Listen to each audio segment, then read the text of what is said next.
Naam kabisa, hii ni Sanga Media TZ na nyuma tupo katika uwanja wa Benjamin Mkapa kwenda kushuhudia mchezo wa mguu wa pili wa kufuzu klabu bingwa barani Afrika.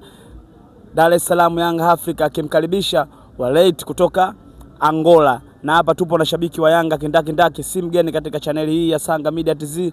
Tutapiga naye story mbili tatu kabla ya kuelekea katika mchezo huu wa Dar es Salaam Young Africa dhidi ya Wydad. Habari ndugu? Salama, kwema? Kwema kabisa. Fresh. Kwanza kwa majina naitwa Edo Kikofia maarufu kama kwenye redio. Nimesafiri nitoka mkoani kuja kuangalia Chamarangu na imani tunafuzu hatua hii. Kwa hiyo tunachoangalia sisi zaidi ni kwenda finali. Hizi hatua hizi vitu vya kawaida. Ndio maana leo nimechora pira minuno, najua yani tunanuna tu nikupiga tu nyingi, twende tuangalie kwenye hatua nyingine inayofuata. Yanga msimu huu toka umeanza umekuwa na performance nzuri sana na hatimaye mkaweza kupata magoli 3 mkiwa ugenini. Je, leo hii itakuwa ni mechi ya aina yake au leo watacheza chini ya kiwango sababu wanajua wachezaji washafuzu tayari?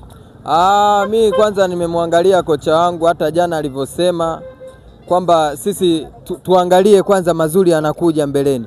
Kwa hiyo mimi sina imani kwamba leo Yanga hatuwezi kufanya vizuri. Yaani mimi na imani tunaweza tukashinda goli karibia 5 na kuendelea. Kwa hiyo leo ni ushindi. Hamna wao wanaosema kwamba timu yetu haichezi vizuri au achana nao, sio wenzetu kabisa. Na watu wanasema kwamba wengine wanasema kocha hafai, maana ushindi wanaopata Yanga wanasema ni uwezo wa wachezaji binafsi na sio maarifa ya mwalimu. Hao wanaosema hao sio Yanga. Sisi hatuwezi kwanza mechi karibia 5 zote tunashinda alafu useme timu yetu inafanya vibaya. Huyo kwa kweli yani anakuwa sio Yanga mwendezi. Sisi tunashinda kila mechi, ukija kwenye dabi tumepiga, tumekuja kimataifa tumeshinda, ligi kuu tumeshinda. Alafu mtu atoke hapo kabisa aseme Yanga afanyi vizuri, huyo sio mwenzetu kabisa. Mwenzetu, mwanachama mwenzetu au mshabiki mwenzetu, timu yetu inafanya vizuri, kocha anafanya vizuri, wachezaji wanafanya vizuri, hadi sisi mashabiki tunafanya vizuri mpaka tunakuja uwanjani. Yaani kila kitu tumekamilika sisi Yanga. Hao wanaosema hatuchezi vizuri, achana nao, sio Yanga hao, ni mamluki tu. Namna leo wanakufa ngapi hao? Leo 5 kama kawaida. Hizi hapa 5 tu.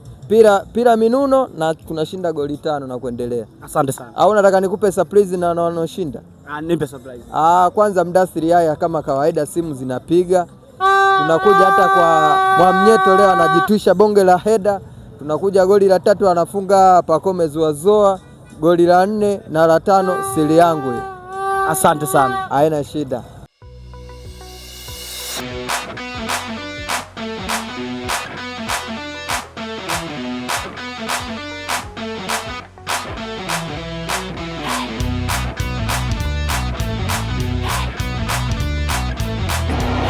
Ilikuwa ni 4-1